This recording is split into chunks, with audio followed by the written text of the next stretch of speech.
maya-maya, nauwi na rin siya sa politika. Baka inisip ito mga supporter ni ganito, pag-initan natin. Si Attorney Ferdinand Topacio makakasama ho natin. Attorney, live kayo sa RMNDZ XL Manila. Si Lourdes po ito. Good afternoon. Yes, Ma'am Lourdes, kumusta po kayo? Mabuhay po kayo at lahat ng ugat sa inyong katawan. Laging buhay yan, Attorney. Attorney, sa kaalaman na ating mga kababayan, kasi may press con kayo kahapon. Kayo po as what? Legal counsel po, Nino?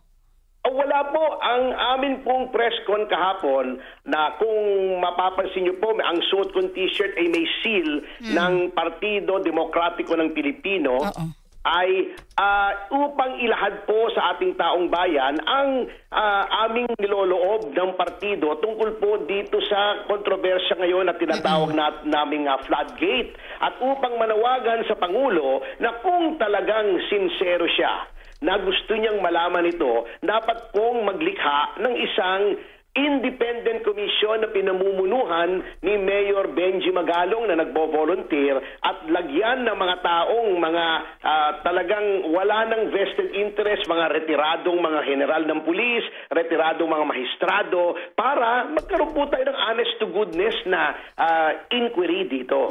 Diretso na po, Attorney. Bakit po gusto niyo ho ng independent na investigating team? Nainiwala ho ba kayo na ito may politika?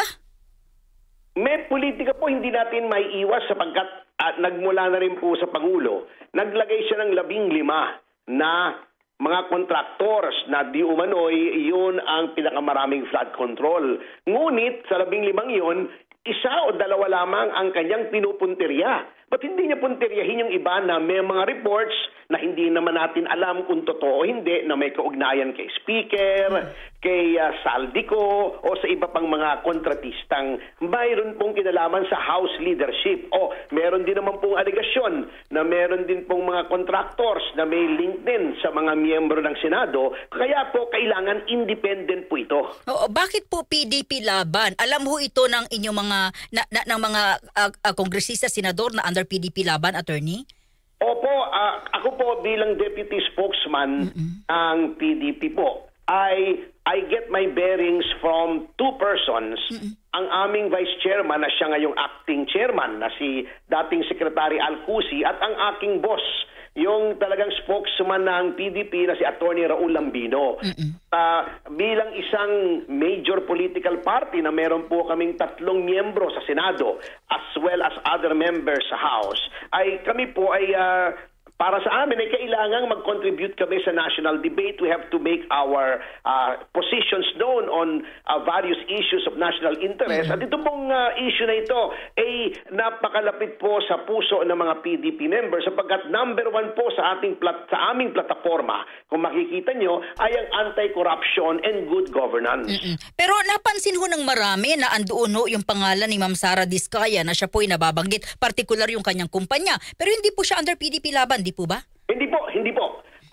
Yun lang po kasi yung organizer noon ay siguro may nag-imbita sa kanya at nalagay siya. Ngunit hindi naman po siya pumunta at natuon lamang po yung aming discussion sa 3 bagay. Number 1, yun nga pong statement ng PDP tungkol dito sa floodgate, yung iskandalo sa flood control. Number 2, yung reklamo po ng legal counsel ng PDP na si Bobet Torion kay Senate President Chis Escudero na magkaroon ng isa ring inquiry tungkol dan sa mga violations ng ating election code at noong automated elections na di umano ay nangyari noong 2025 elections at yun pong kina Attorney Paras naman na ethics complaint laban kay Senator Risa Ontiveros. Okay, Attorney, lilinawin namin through you, hindi konektado sa PDP si Ma'am Sara. Hindi po, wala po. Oo. Yung PDP ang kanyang partido nung siya ay lumaban bilang alkalde. So yung pagpunta niya doon, hindi po ito konektado sa inyo kundi naimbitahan din siya ng organizer. Mukhang ganun po ang nangyari, ngunit mukhang naging moot na naman ang issue. Kasi hindi naman po siya dumating at wala namang kinatawan niyang dumating. Okay. Eto ho, hindi ho ba kayo satisfied? Kasi yung Senado ho may ginagawang investigation kaugnay dito? Well, we are satisfied po. Ngunit yun po naman ay in aid of legislation. Paulit-ulit naman po namin sinasabi, kahit noon pang Qualcomm, Tricom, ang investigasyon ng Senado ay in aid of legislation. Ito pong executive na ayon sa ating tripartite system of government, ang chief executive ang nag-i-implement ng laws. At syempre po, nasa ilalim din ng chief executive, ng presidente, ang mga investigative agencies ng ating bayan, katulad ng NBI, PNP, DOJ, ay dapat po ang executive po talaga ang mag-determine, makuha yung ultimate facts that may constitute criminal offenses para diretso na po na prosecution kung kinakailangan may mga taong lumabas na kailangang idemanda. Sa tingin niyo, ba't hindi ho pinakikinggan yung sinasabi niyo dapat pangunahan itong third independent party ni Mayor Magalong?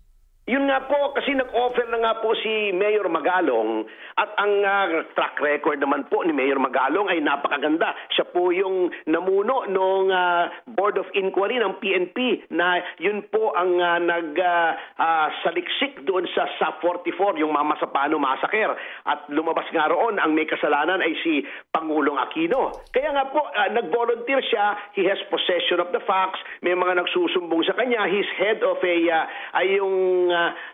yung anim na yung isang grupo ng mga mayors na sila ay laban talaga sa corruption, ngunit nakakalungkot na hindi po yata tinanggap yung alok ni Mayor Magalong ng ating Pangulo. So ang amin, bakit ba ayaw nila kay Mayor Magalong? Natatakot ba sila na hindi pwedeng i-control si Mayor Magalong? Natatakot ba sila na si Mayor Magalong ay kung anong katotohanan makikita niya ay yung kanyang ilalabas? So that casts serious doubts on the sincerity of the President sa kanyang ginagawang investigasyon. Sabi ho ng inyong kliyente rin, si dating Representative Teves, nais niyang maging testigo at magbigay ng kanyang nalalaman sa flood control issues. Okay ba ito, attorney? Sa tingin niyo ho, meron siyang maiaambag dito? Palagay ko po, matagal pong naging kongresista si dating Congressman Arnie Teves. At alam niyo po, hindi lang po si Congressman Teves ang nais mag-share ng kanilang insight dito sa Blue Ribbon Committee ng Senado. May isa pa pong dating kongresista na ayaw palang palutangin ang kanyang pangalan. Ngunit kami po ay magmi-meet tomorrow at ibibigay daw niya lahat ng impormasyon tungkol dito sa usaping ito, including yung kanyang mga personal knowledge ng involvement ng ilang mga incumbent congressmen na hanggang ngayon ay nandoon sa House of Representatives. Attorney, yan ba ay kasalukuyang nakaupo nasa Metro Manila, Mindanao, Luzon? Siya nakaupo ngayon, former congressman, ngunit ilulutang po natin ang kanyang pangalan sa tamang oras at ayaw pa po niyang ipasabi. Pero actually, kausap ko po siya rito sa aking tanggapan. Kani-kanina lang. Actually, kaalis lang po niya mga less than an hour ago. At matagal ko at makahulugan at makabuluhan ang aming pag-uusap tungkol sa issue ng flood control. Ibig sabihin, gusto po niyang magsalita? Opo, gusto po niya magsalita. He will spill the beans. Kanya lang, syempre po, alam niyo naman, mahirap na kung basta kayo magsasalita, baka sabihin, pati sila sangkot. So, medyo nag-iingatin pong taong to. Pero ito pong si Congressman Teves, Congressman, itong kausap ko, ay personal po ang kanilang pagkaalam at mai-explain nila po yung mga pasikot-sikot kung paano yan ay pinagkakakitahan ng ilang mga kaanim ng House of Representatives. Ito ang tatanungin dyan, attorney, bakit po sa inyo lumapit? Hindi ko nga po alam. Baka malakas lang talagang sex appeal ko. Lalaki, babae po ito, sir? Lalaki po. Ayaw niyo ho, Luzon, Visayas, Mindanao, hindi ho, wala bang kontingin? Mindanao po, Mindanao. Mindanao. Kailan po ito niyo po ilalabas, attorney, para po aming mabantayan?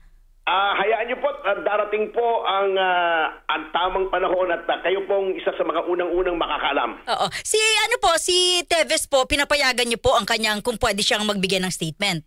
Hindi ko naman po siya mapipigil at para sa akin, kung itong kanyang gagawin ay ikabubuti ng ating bansa at ikaliliwanag ng investigasyon na nangyayari ngayon sa Senado, bakit hindi po? Attorney, may mga nabanggit ba sa inyong pangalan talaga na responsable, higit sa sinasabing 15 contractors, talaga mga politikong responsable dito sa flood control issues? Meron po. sabi po nila, hindi lang naman yung 50 na yan.